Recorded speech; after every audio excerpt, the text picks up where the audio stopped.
పశ్చిమ గోదావరి జిల్లా ఉండి నియోజకవర్గం పెద అమీరం సంక్రాంతి సంబరాల్లో డిప్యూటీ స్పీకర్ రఘురామకృష్ణంరాజు కుటుంబ సమేతంగా పాల్గొన్నారు.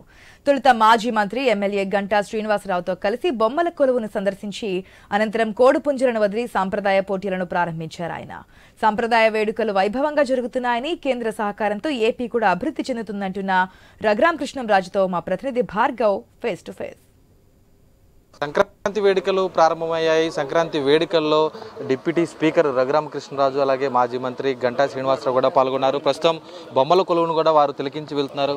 సార్, వేడుకలు ఏ విధంగా జరుగుతున్నాయి సార్? సాంప్రదాయ వేడుకలు చూశారు కదా, ఇప్పుడు చక్కగా బొమ్మల కొలువు, ఇప్పుడు కత్తులు లేకుండా కోల పోటీలు నేను గంటా శ్రీనివాసరావు ప్రారంభిస్తాం. రాష్ట్ర వ్యాప్తంగా అభివృద్ధి కార్యక్రమాలు కూడా మీరు మీ నియోజకవర్గంలో కూడా ప్రత్యేకించి స్వచ్ఛందంగా కూడా చేస్తున్నారు.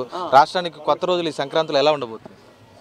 డెఫినెట్గా మంచి రోజులు వచ్చినాయి. మొన్న జూన్ నుంచి ఈ సంక్రాంతికి ముందే చక్కటి ఒక 2 లక్షల కోట్ల పెట్టుబడులు, నిజమైన పెట్టుబడులు వచ్చినాయి.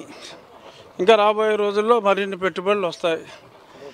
రేపు దావోస్ కూడా వెళ్తున్నారు సీఎం గారు, మా ఐటీ మినిస్టర్ గారు. సో అక్కడ మరింత మందిని అట్రాక్ట్ చేసి తీసుకురావటం ఖాయం. అన్నీ మంచి రోజులే రానున్న రోజుల్లో. రైట్, అది చూస్తున్నాం కదా. అటు సంక్రాంతి వేడుకలకు సంబంధించి కూడా డిప్యూటీ స్పీకర్ రఘురామకృష్ణరాజు కూడా పాల్గొన్నారు. పూర్తిగా కూడా ఆయన ఇక్కడ ఉన్నటువంటి వేడుకల్లో పాల్గొని అన్నింటినీ కూడా తిలకించిన పరిస్థితి కూడా ఉంది. ఖచ్చితంగా రానున్న రోజుల్లో మంచి రోజులు రాష్ట్రానికి వస్తాయి. ఇప్పటికే కేంద్రం నుంచి ఎన్నో నిధులు వస్తున్నాయని కూడా ఆయన స్పష్టం చేయడం అయితే జరుగుతుంది. కెమెరా పర్సన్ మధుతో భార్గవ్, ఐ న్యూస్, ఉండి నుంచి.